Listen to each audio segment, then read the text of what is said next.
Okay, this is a video about how to use your ProPay account and also all the neat features of your ProPay account. So one of the things you should do as soon as you start your Mary Kay business is set up your ProPay account. And I am going to walk you through how to set that up and some neat features of it. So you're going to go to your Mary Kay In Touch back office.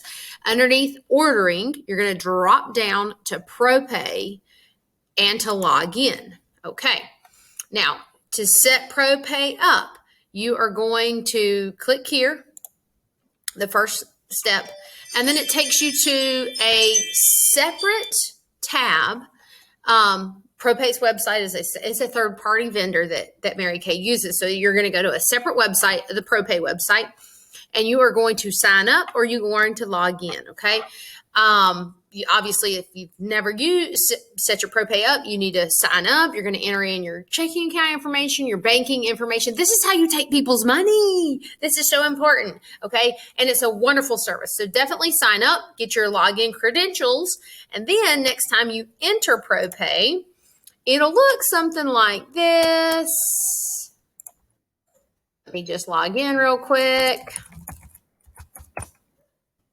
Okay, and now I kind of want to walk you through all the different features of ProPay and how cool it is. So first and foremost, let's say that you take an order and you get their credit card number. So what you're going to do is you're going to just click on this big green button at the top, process cards, and it's going to take you this. Really, you type in their number, expiration date, zip code. Always remember to get the zip code and the amount that you're going to charge them for. That's really all that's required. You see all the little asterisks, that's required. This is the suggested information. It's totally up to you. Sometimes I will go ahead and put the CVV number, and sometimes I will put the name. If I plan on saving the card information, I will put their name, but then you just hit continue.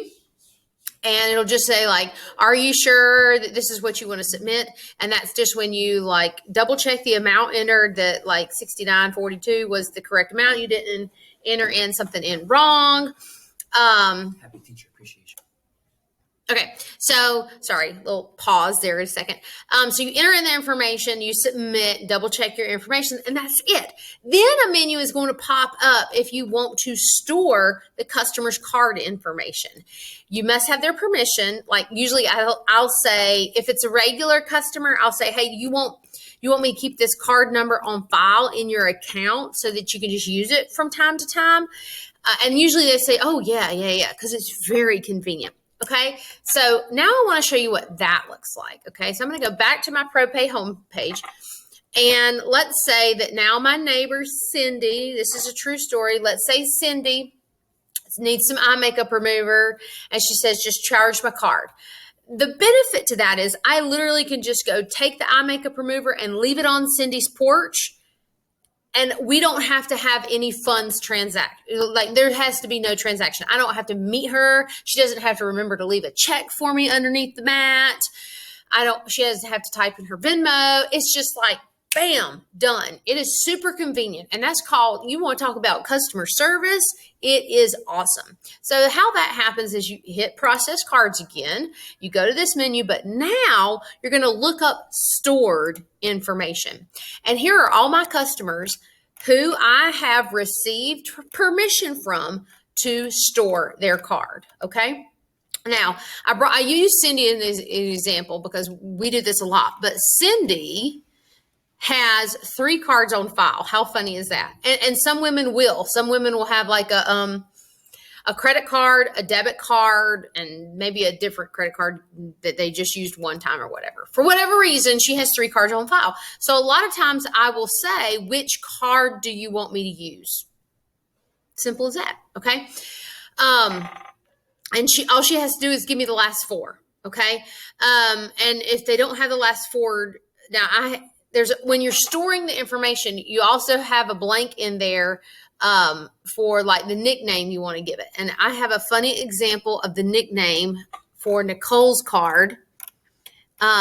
Nicole is a teacher, and so the card that she likes to use in the summer when she's not being paid is her husband's debit card.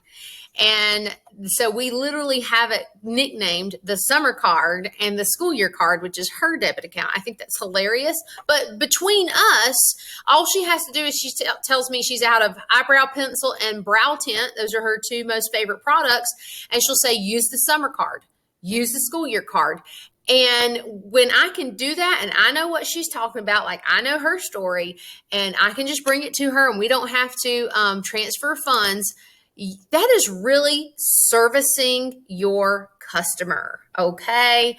Talk about serving. All right. Now I'm going to go back to my ProPay again, back to the home page. And let me show you some other features. Okay, so every time I charge a card, it's going to show my balance right here. So right now I only have $43 in the balance. And I'm just kind of letting it sit there. I haven't transferred it or anything because a lot of times I get questions about how do you get the money out of, how do you get paid? A lot of new consultants are like, how do I get paid? So I've charged my customer's card and it's all just sitting there in my ProPay balance. Here's two things that I can do. When I go to Mary Kay and place my order on In Touch, when I am placing, let's just pretend I'm placing this order, which is $39, and I go to my shopping cart and I'm just going to pretend to check out real quickly, continue to check out. It will, hang on, I'm not really going to check out, but it will tell me that I can, oh, I got to accept that. I want to show you what it says. Oh, look at this. It can tell me right here. It's connected to ProPay. It says you have the choice to use some or all of your money in your ProPay account to reorder. And it tells me I have $43.68 in my ProPay account. And I can type in the amount I want to take from ProPay. Okay, what a cool feature that is. So I am going to real quickly get out of there because I do not want to place that order yet. Let's go back to ProPay.